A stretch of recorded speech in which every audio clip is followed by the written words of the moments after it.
Présente-toi. Coucou. Voilà, donc je m'appelle Anne-Lucie, je suis membre de la paroisse de l'EAP, voilà. Je fais un petit peu de théologie pendant mes loisirs, un peu beaucoup même. Et ce soir, nous allons passer notre soirée à parler du don de piété, voilà. Je vais vous faire un petit rappel sur les dons, quand même, avant. Même si vous en avez déjà parlé la semaine dernière, mais voilà. Donc le catéchisme de l'Église catholique, ce gros bouquin qui est indispensable dans notre bibliothèque, nous apprend que la vie morale des chrétiens est soutenue par les dons du Saint-Esprit. Ceux-ci sont des dispositions permanentes qui rendent l'homme docile à suivre les impulsions de l'Esprit Saint. Ces dons appartiennent en leur plénitude au Christ. Ils complètent et mènent à leur perfection les vertus de ceux qui les reçoivent. Ils rendent les fidèles dociles à obéir avec promptitude aux inspirations divines. Ainsi donc, les dons que nous recevons nous permettent de faire croire les vertus. Les vertus, c'est notre disposition à faire le bien. Alors, pour rappel, il existe 3 vertus théologales, la foi, l'espérance et la charité. Chaque don permet de soutenir plus spécifiquement une de ces vertus. Et le don de piété, comme le don de crainte, nous aide à développer la vertu de charité. Piété et crainte peuvent d'ailleurs être considérés comme des dons complémentaires. C'est mieux.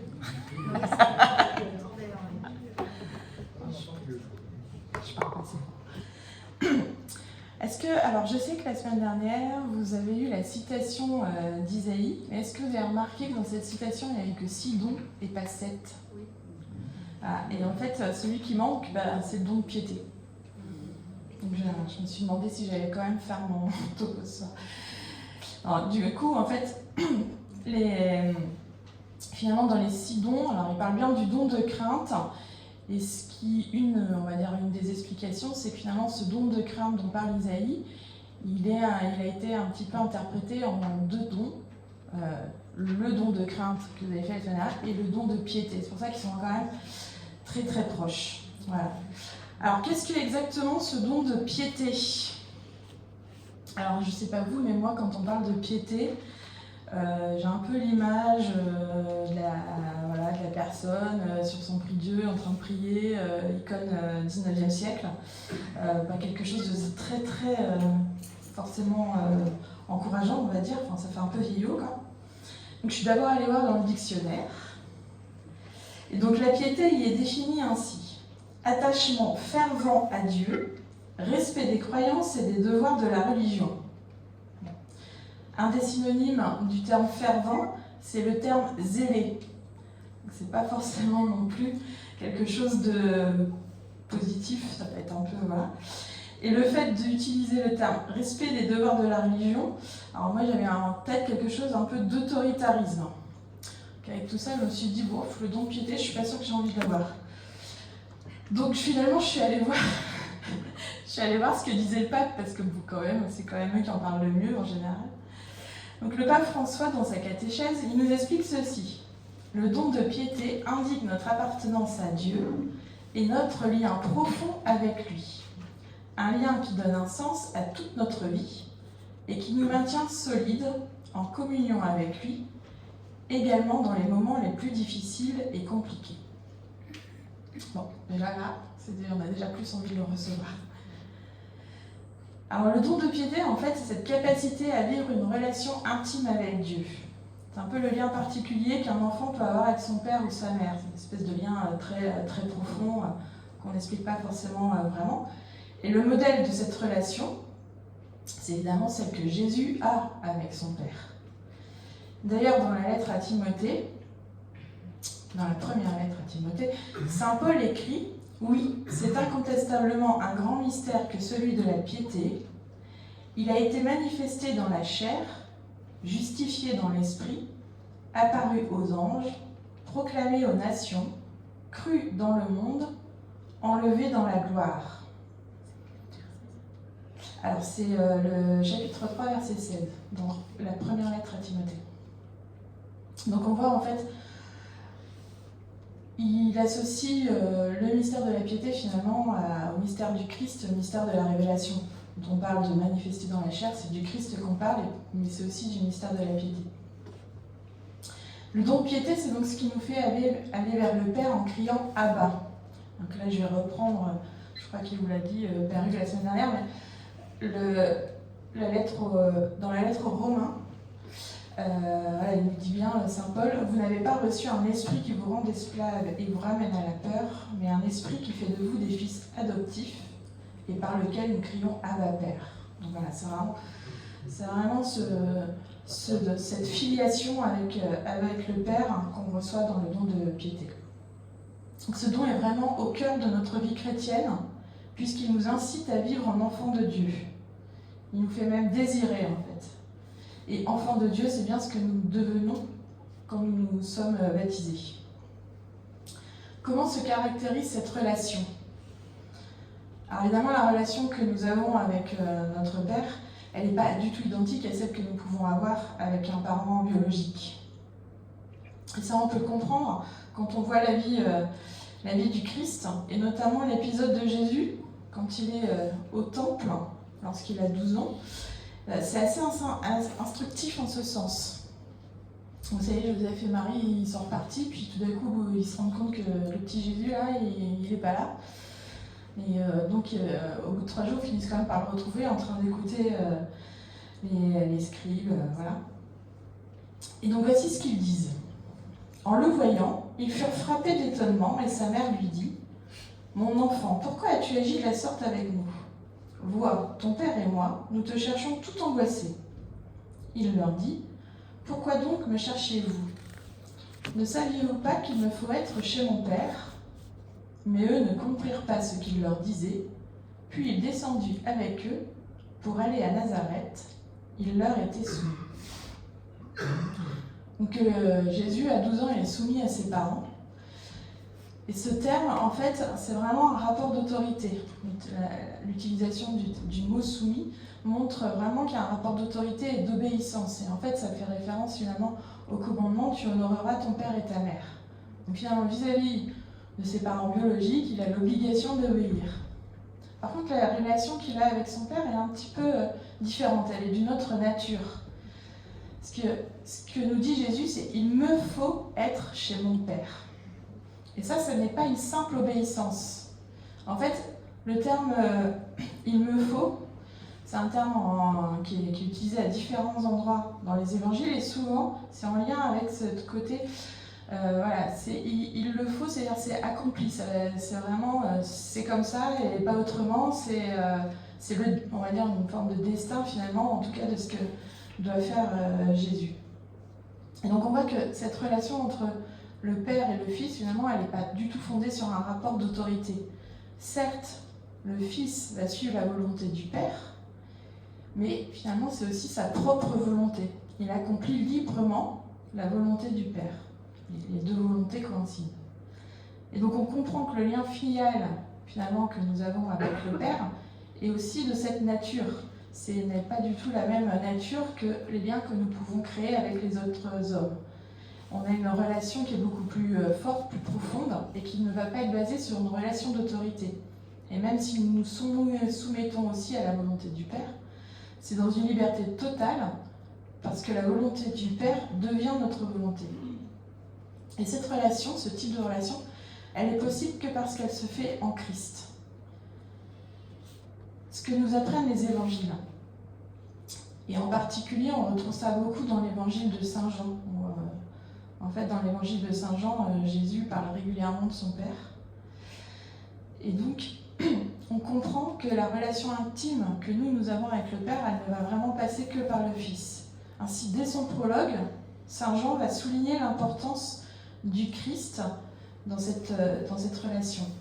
Ainsi, il dit « Mais à ceux qui l'ont reçu, à ceux qui croient en son nom, il a donné le pouvoir de devenir enfants de Dieu. » Un petit peu plus loin, au chapitre 14, « Personne ne va au Père si ce n'est par moi. » Ou encore au chapitre 16, « Le Père lui-même vous aime parce que vous m'avez aimé. » Ainsi, on voit bien que cette relation filiale, elle passe vraiment par le Christ. Ce don, il passe par le Christ, en fait. Et puisque cette relation doit passer par le Christ, il faut qu'on soit proche du Christ. Et donc, comment ? Alors ça, normalement, vous le savez. Par la parole, pour pouvoir connaître le Christ, par les sacrements, l'Eucharistie, la réconciliation, et puis aussi, bien sûr, par la prière. En effet, le don de piété nous incite à la prière, car c'est dans la prière que nous pouvons vivre au mieux cette relation intime.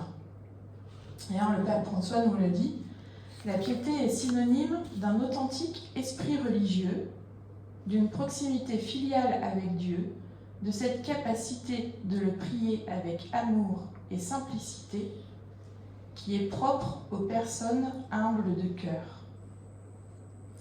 Bien sûr, la prière, qui est vraiment la prière de filiation, c'est celle que le Christ lui-même nous a apprise, c'est la prière du Notre Père. Enfin, la relation intime que nous entretenons avec le Père est si forte et si profonde qu'elle nous fait même entrer en communion vraiment avec lui.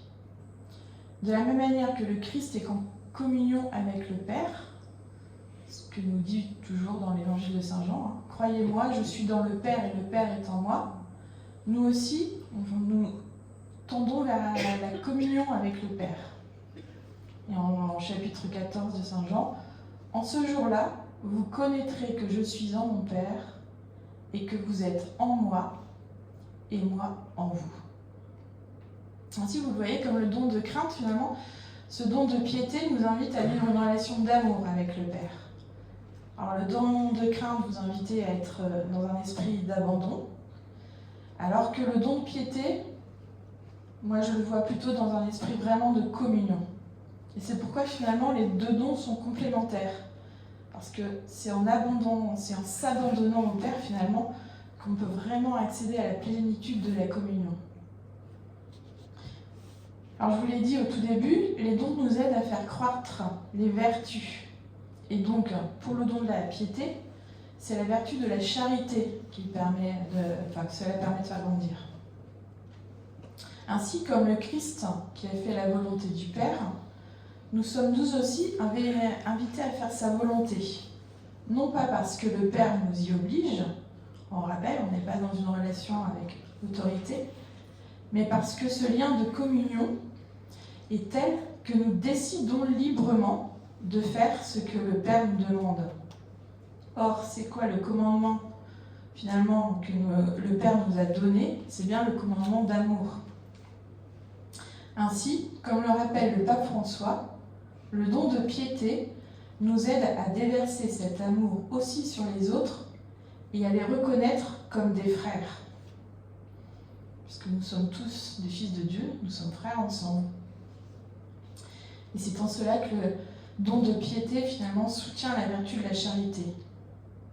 De la même manière que le Christ a donné sa vie pour nous, nous sommes invités à nous mettre au service et à l'écoute des autres, avec patience, calme et douceur. Toujours le pape François, le don de la piété signifie être vraiment capable de se réjouir avec qui est dans la joie, de pleurer avec qui pleure, d'être proche de qui est seul ou angoissé, de corriger qui est dans l'erreur, de consoler qui est affligé, d'accueillir et de secourir qui est dans le besoin. Un beau programme. Donc ainsi, en nous offrant le don de piété, l'Esprit Saint nous fait entrer dans cette relation filiale intime avec Dieu. Nous sommes les enfants de Dieu. La prière nous aide à vivre cette relation, à la renforcer et nous pouvons alors crier nous aussi « Abba, Père ». Pour conclure, je vais juste dire un petit mot sur la piété populaire. Voilà. Alors ce terme, il est souvent vu, surtout en Occident, comme un peu péjoratif, comme si c'était une sorte de dévotion qui tendrait plus de la superstition que vraiment de la foi. Et le pape François, lui, il a quand même beaucoup défendu ces pratiques, considérant qu'à travers elles, c'est bien leur lien à Dieu que manifestent les croyants. Ainsi, dans l'Evangelii Gaudium, il écrit « Je pense à la foi solide de ces mères au pied du lit de leur enfant malade qui s'appliquent au rosaire, bien qu'elles ne sachent pas ébaucher les phrases du credo. Ou à tous ces actes chargés d'espérance, manifestés par une bougie que l'on allume dans un humble foyer pour demander l'aide de Marie.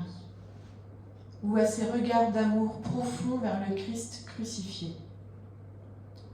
Celui qui aime le saint peuple fidèle de Dieu ne peut pas regarder ses actions seulement comme une recherche naturelle de la divinité. Ce sont les manifestations d'une vie théologale animée par l'action de l'Esprit Saint qui a été répandue dans nos cœurs. Les pèlerinages, l'adoration de reliques ou tout simplement allumer une bougie sont autant de gestes par lesquels les personnes peuvent manifester concrètement leur foi, leur dévotion, leur attachement à Dieu. Et ces gestes ont finalement tout autant leur place dans la vie de l'Église que la liturgie. C'est aussi parfois un moyen, finalement, de faire de l'évangélisation. Quand on propose la bénédiction des cartables, et que cela fait venir à la messe des gens qui n'en ont pas l'habitude, c'est l'occasion pour eux, finalement, aussi de découvrir notre liturgie. Donc c'est vrai que voilà, la piété populaire est quelque chose peut-être qu'il nous faut redécouvrir. Alors cette semaine, moi ce que je vous propose, c'est deux choses. Peut-être prendre un temps d'adoration, parce que finalement on l'a dit, c'est dans la prière que l'on peut vivre vraiment cette relation intime, cette relation filiale.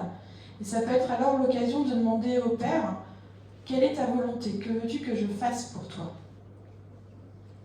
Et la deuxième petite réflexion que vous pouvez avoir, c'est de vous poser la question, comment moi, est-ce que je manifeste mon attachement à Dieu? Voilà. Et si vous êtes d'accord, pour conclure, pour vraiment manifester notre attachement à notre Père, je vous propose de dire tous ensemble à notre Père.